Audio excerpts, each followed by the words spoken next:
നമസ്കാരം, എല്ലാവർക്കും സ്വാഗതം. ഇന്നത്തെ ഡെയിലി അപ്ഡേറ്റ്സിലേക്ക്. ഇന്ന് 2025 നവംബർ മാസം 17-ാം തീയതി തിങ്കളാഴ്ച.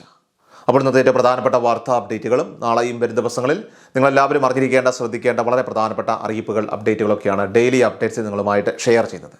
സോ എല്ലാ പ്രേക്ഷകരെയും പൂർണ്ണമായിട്ട് ഈ അപ്ഡേറ്റുകൾ ശ്രദ്ധിക്കുക. നിങ്ങളെല്ലാവരും വീഡിയോ ഒന്ന് ലൈക്ക് ചെയ്ത് എല്ലാ പ്രേക്ഷകരിലേക്കും മറക്കാതെ ഒന്ന് ഷെയർ ചെയ്ത് എത്തിക്കുക.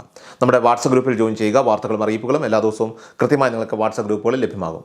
വാട്സപ്പ് ഗ്രൂപ്പിൻ്റെ ലിങ്ക് വീഡിയോയുടെ കമൻറ്റ് സെക്ഷനിലും ഡിസ്ക്രിപ്ഷനിൽ നൽകിയിട്ടുണ്ട്. സോ എല്ലാ പ്രേക്ഷകരും മറക്കാതെ ഏതെങ്കിലും ഒരു ഗ്രൂപ്പിൽ ഇപ്പോൾ തന്നെ ജോയിൻ ചെയ്യുക. ഏറ്റവും ആദ്യത്തെ പ്രധാനപ്പെട്ട വാർത്താ അപ്ഡേറ്റ്, തെക്ക് പടിഞ്ഞാറൻ ബംഗാൾ ഉൾക്കടലിൽ പുതിയ ന്യൂനമർദ്ദം രൂപപ്പെട്ടതോടെ കേരളത്തിലും മഴ ശക്തമാകുന്നു. ഒറ്റപ്പെട്ട ഇടങ്ങളിൽ നവംബർ 16 മുതൽ 20 വരെ ഇടിമിന്നലോട് കൂടിയ മഴയ്ക്ക് സാധ്യതയുണ്ടെന്ന് കേന്ദ്ര കാലാവസ്ഥാ വകുപ്പ് അറിയിച്ചു. ഈ സാഹചര്യത്തിൽ വിവിധ ജില്ലകളിൽ അടുത്ത 5 ദിവസങ്ങളിലും യെല്ലോ അലർട്ട് പ്രഖ്യാപിച്ചിട്ടുണ്ട്. ഇന്ന് നവംബർ 17-ാം തീയതി തിരുവനന്തപുരം, കൊല്ലം, പത്തനംതിട്ട, ആലപ്പുഴ, കോട്ടയം, ഇടുക്കി ജില്ലകളിലും, നാളെ നവംബർ 18-ാം തീയതി പത്തനംതിട്ട, കോട്ടയം, ഇടുക്കി, മലപ്പുറം ജില്ലകളിലും, മറ്റന്നാൾ നവംബർ 19-ാം തീയതി കോട്ടയം, ഇടുക്കി ജില്ലകളിലും, 20-ാം തീയതി പത്തനംതിട്ട, കോട്ടയം, കണ്ണൂർ, കാസർഗോഡ് ജില്ലകളിലുമാണ് യെല്ലോ അലർട്ട് പ്രഖ്യാപിച്ചിരിക്കുന്നത്. കേരള, കർണാടക, ലക്ഷദ്വീപ് തീരങ്ങളിൽ മത്സ്യബന്ധനത്തിന് തടസ്സമില്ലെന്നും കേന്ദ്ര കാലാവസ്ഥാ വകുപ്പ് അറിയിച്ചു.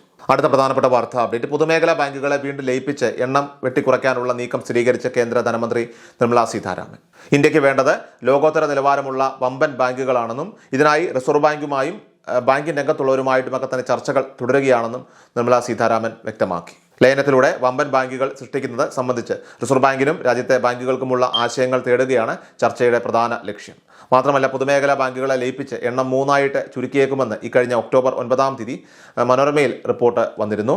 2014 പ്രധാനമന്ത്രി നരേന്ദ്രമോദിയുടെ നേതൃത്വത്തിലുള്ള സർക്കാർ അധികാരത്തിലെത്തും മുൻപ് ഇന്ത്യയിലെ പൊതുമേഖലാ ബാങ്കുകളിൽ, പ്രധാനമായും പൊതുമേഖലയിൽ തന്നെ 25-ലേറെ ബാങ്കുകൾ ഉണ്ടായിരുന്നു. പിന്നീട് വിവിധ ഘട്ടങ്ങളിലെ ലയനത്തിലൂടെ എണ്ണം 12 ചുരുക്കി.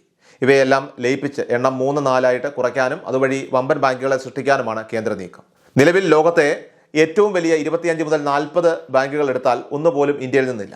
ലോകത്തെ 100 വലിയ ബാങ്കുകളിൽ 47-ാം സ്ഥാനമുള്ള SBI ആണ് ഇന്ത്യൻ ബാങ്കുകളിൽ ഏറ്റവും മുന്നിലുള്ളത്. സോ ഈ മെഗാ ലയനത്തിലൂടെ 2 ബാങ്കുകളെയെങ്കിലും ആദ്യ 20-ൽ കൊണ്ടുവരാനാണ് കേന്ദ്രം ഇപ്പോൾ ശ്രമിക്കുന്നത്. ഇതിന്റെ ഭാഗമായി മറ്റു ബാങ്കുകളെ SBI, Punjab national bank, Canara bank എന്നിവയിൽ ലയിപ്പിച്ചേക്കും. ഇവയ്ക്കൊപ്പം ബാങ്ക് ഓഫ് ബറോഡയെയും സ്വതന്ത്രമായി നിലനിർത്തിയേക്കും. അടുത്ത പ്രധാനപ്പെട്ട വാർത്താ അപ്ഡേറ്റ്, ഇന്ന് നവംബർ 17-ാം തീയതി തിങ്കളാഴ്ച മുതൽ സർക്കാരിൻ്റെ വിവിധ ആനുകൂല്യങ്ങളുടെ വിതരണത്തിന് തുടക്കം കുറിക്കുകയാണ്. തീർച്ചയായും എല്ലാ വീടുകളിലും സർക്കാരിൻ്റെ ഏതെങ്കിലും ഒരു ധനസഹായം എത്തിച്ചേരാനായിട്ട് പോവുകയാണ്. നവംബർ 19-ാം തീയതിയാണ് 2000 രൂപ കിസാൻ സമ്മാൻ നിധി ആനുകൂല്യത്തിൻ്റെ വിതരണം നടക്കുന്നത്. നമ്മുടെ സംസ്ഥാനത്ത് 25 ലക്ഷത്തോളം വരുന്ന വീടുകളിലേക്ക് ഈ ധനസഹായം എത്തിച്ചേരുമെന്നാണ് കേന്ദ്ര സർക്കാർ അറിയിച്ചിരിക്കുന്നത്. 2000 രൂപ എന്ന് പറയുമ്പോൾ 21-ാമത്തെ ഇൻസ്റ്റാൾമെൻ്റ് ആണ്. നിലവിൽ നമുക്ക് 40,000 രൂപയോളം ഈ പദ്ധതി വഴി 20 ഇൻസ്റ്റാൾമെൻറ്റുകളിലൂടെ നമുക്ക് ലഭിക്കുകയും ചെയ്തിട്ടുണ്ട്. ഇപ്പോൾ അടുത്ത ഇൻസ്റ്റാൾമെൻ്റാണ് വിതരണം ചെയ്യുന്നത്. അതിൻ്റെ വിതരണമാണ് സർക്കാർ ഈ നവംബർ മാസം 19-ാം തീയതി രാവിലെ 11 മണിക്ക് വിതരണം ചെയ്യുമെന്ന് അറിയിച്ചിട്ടുള്ളത്. ഇനി അതുപോലെ തന്നെ 20-ാം തീയതി മുതൽ സംസ്ഥാനത്തെ ക്ഷേമ പെൻഷൻ വാങ്ങുന്നവർക്കുള്ള വിതരണമാണ് നടക്കുന്നത്. 62 ലക്ഷത്തോളം വരുന്ന പെൻഷൻ ഗുണഭോക്താക്കൾ നമ്മുടെ സംസ്ഥാനത്തുണ്ട്. വാർദ്ധക്യകാല പെൻഷനൊക്കെ ആണെങ്കിൽ ഒരു വീട്ടിൽ ഒന്നിലധികം ആളുകൾക്ക് സഹായം ലഭിക്കുന്ന സാഹചര്യമുണ്ട്. ഇതോടൊപ്പം തന്നെ ക്ഷേമനിധി ബോർഡ് വഴി ആനുകൂല്യം വാങ്ങുന്നവർ, അതോടൊപ്പം തന്നെ സാമൂഹ്യ സുരക്ഷാ പെൻഷൻ വാങ്ങുന്നവർ, സോ എല്ലാവർക്കും തന്നെ ഇത്തരത്തിൽ ധനസഹായമുണ്ട്. 2000 രൂപയാണ് വർദ്ധിപ്പിച്ച പെൻഷൻ തുകയായിട്ട് നമുക്ക് ലഭിക്കുക. ഇത് കൂടാതെ ചിലർക്ക് കുടിശ്ശിക പെൻഷനായിട്ടുള്ള ഒരു ഗഡുവുണ്ട്. അതായത് മുൻപ് 5 മാസത്തെ കുടിശ്ശിക സർക്കാർ വരുത്തിയിരുന്നു. അതിൽ 4 ഗഡുക്കൾ സർക്കാർ നൽകുകയും ചെയ്തു.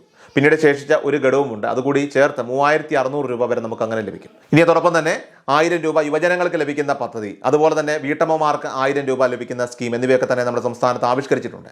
അപ്പോൾ ഈ സ്കീമുകളിലേക്കുള്ള രജിസ്ട്രേഷനും ഈ ആഴ്ച തന്നെ ആരംഭിച്ച് അവരുടെ വെരിഫിക്കേഷൻ പൂർത്തിയാക്കി ആ തുക കൂടി ബാങ്ക് അക്കൗണ്ടുകളിലേക്ക് ട്രാൻസ്ഫർ ചെയ്യുന്ന കാര്യങ്ങളാണ് സർക്കാർ ഇപ്പോൾ അതിവേഗത്തിൽ നടത്തിക്കൊണ്ടിരിക്കുന്നത്. തദ്ദേശ തെരഞ്ഞെടുപ്പിൻ്റെ തീയതികൾ കൂടി നിശ്ചയിച്ചതുകൊണ്ട് തന്നെ വളരെ വേഗത്തിൽ തന്നെ ഈ ആനുകൂല്യങ്ങളൊക്കെ തന്നെ സർക്കാർ ട്രാൻസ്ഫർ ചെയ്യുകയും ചെയ്യുന്നതാണ്. അടുത്ത പ്രധാനപ്പെട്ട വാർത്താ അപ്ഡേറ്റ്, റേഷൻ കാർഡുകൾ അത് മുൻഗണനാ വിഭാഗത്തിലേക്ക് മാറ്റാൻ ഇന്ന് നവംബർ 17-ാം തീയതി മുതൽ വീണ്ടും അവസരം.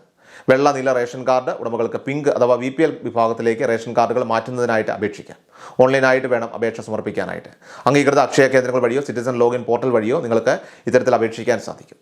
തദ്ദേശ സ്ഥാപനങ്ങളിലെ സെക്രട്ടറി നൽകുന്ന BPL സർട്ടിഫിക്കറ്റ് കൈവശമുള്ളവർ, മാരക രോഗങ്ങളുള്ളവർ, അതോടൊപ്പം തന്നെ പട്ടികജാതി പട്ടികവർഗ വിഭാഗത്തിൽപ്പെട്ട ആളുകൾ, പരമ്പരാഗത മേഖലയിൽ ജോലി ചെയ്യുന്നവർ, നിർധന ഭൂരഹിത ഭവനരഹിതരായിട്ടുള്ള ആളുകൾ, സർക്കാർ ധനസഹായത്തോടെ വീട് വെച്ചവർ, ഭിന്നശേഷിക്കാർ എന്നിവർക്കാണ് മുൻഗണന ഇതിലേക്ക് ലഭിക്കുക. എന്നാൽ 1000 ചതുരശ്ര അടിയിൽ കൂടുതൽ വിസ്തീർണമുള്ള വീടുള്ളവർ, 1 ഏക്കറിലധികം ഭൂമിയുള്ളവർ, സർക്കാർ, അർദ്ധ സർക്കാർ, പൊതുമേഖലാ സഹകരണ സ്ഥാപനങ്ങളിലൊക്കെ തന്നെ ജോലി ചെയ്യുന്നവർ, സർവീസ് പെൻഷൻ വാങ്ങിക്കുന്നവർ, ആദായ നികുതി അടയ്ക്കുന്നവർ, പ്രതിമാസ വരുമാനം 25,000 രൂപയിൽ കൂടുതലുള്ള കുടുംബങ്ങൾ, 4 ചക്ര വാഹനം സ്വന്തമായിട്ടുള്ളവർ, വിദേശത്തെ ജോലി ചെയ്യുന്നവരുള്ള കുടുംബം, സ്വകാര്യ സ്ഥാപനത്തിലെ ജോലിയിൽ നിന്ന് 25,000 രൂപയിൽ അതിനു മുകളിലൊക്കെ ശമ്പളം വാങ്ങിക്കുന്നവർക്കൊന്നും തന്നെ ഇതിലേക്ക് ഇപ്പോൾ അപേക്ഷിക്കാനായിട്ട് അർഹതയില്ല. ഏറ്റവും അവസാനമായിട്ട് സംസ്ഥാനത്തെ സ്വർണ്ണവില പരിശോധിച്ചാൽ കേരളത്തിലെ സ്വർണ്ണവിലയിൽ ഇന്നലെ ഞായറാഴ്ച നവംബർ 16 തീയതി ഏറ്റക്കുറച്ചിലുകൾ രേഖപ്പെടുത്തിയിട്ടില്ല. പവന് 91,720 രൂപ എന്ന നിലയിലും അതോടൊപ്പം തന്നെ ഗ്രാമിന് 11,465 രൂപ എന്ന നിലയിലുമാണ് വിപണിയിൽ വ്യാപാരം പുരോഗമിച്ചത്. രാജ്യത്ത് സ്വർണ്ണവില നിശ്ചയിക്കപ്പെടുന്നത് പ്രധാനമായിട്ടും അന്താരാഷ്ട്ര വിപണിയിലെ ചലനങ്ങളെയൊക്കെ തന്നെ ആശ്രയിച്ചാണ്. സോ ഇന്നത്തെ ഡെയിലി അപ്ഡേറ്റ്സ് പൂർണ്ണമാവുകയാണ്. എല്ലാവരിലേക്കും നിങ്ങൾ ഈ അപ്ഡേറ്റ്സ് ഇപ്പോൾ തന്നെ ഷെയർ ചെയ്യുക. നമ്മുടെ വാട്സ്ആപ്പ് ഗ്രൂപ്പിൽ ജോയിൻ ചെയ്യുക. വാർത്തകളും അറിയിപ്പുകളും എല്ലാ ദിവസവും കൃത്യമായി നിങ്ങൾക്ക് വാട്സ്ആപ്പ് ഗ്രൂപ്പുകളിൽ ലഭ്യമാകും. വാട്സ്ആപ്പ് ഗ്രൂപ്പിന്റെ ലിങ്ക് വീഡിയോയുടെ കമന്റ് സെക്ഷനിലും ഡിസ്ക്രിപ്ഷനിൽ നൽകിയിട്ടുണ്ട്. സോ എല്ലാ പ്രേക്ഷകരും മറക്കാതെ ഏതെങ്കിലും ഒരു ഗ്രൂപ്പിൽ ഇപ്പോൾ തന്നെ ജോയിൻ ചെയ്യുക. വാർത്തകൾ എല്ലാവരിലേക്കും ഷെയർ ചെയ്യുക. വീഡിയോ ഡെയിലി അപ്ഡേറ്റ്സുമായിട്ട് നമുക്ക് നാളെ കാണാം. ദൂരേക്കും നന്ദി, നമസ്കാരം. കൃഷാൽ മീഡിയ എല്ലാ ദിവസവും വാർത്തകളും അറിയിപ്പുകളും ഡെയിലി അപ്ഡേറ്റ്സും ലഭിക്കാൻ ഇപ്പോൾ തന്നെ ചാനൽ സബ്സ്ക്രൈബ് ചെയ്യുക, ഫോളോ ചെയ്യുക. നിങ്ങളുടെ ലൈക്കും ഷെയർ നൽകി ഞങ്ങളെ സപ്പോർട്ട് ചെയ്യുക.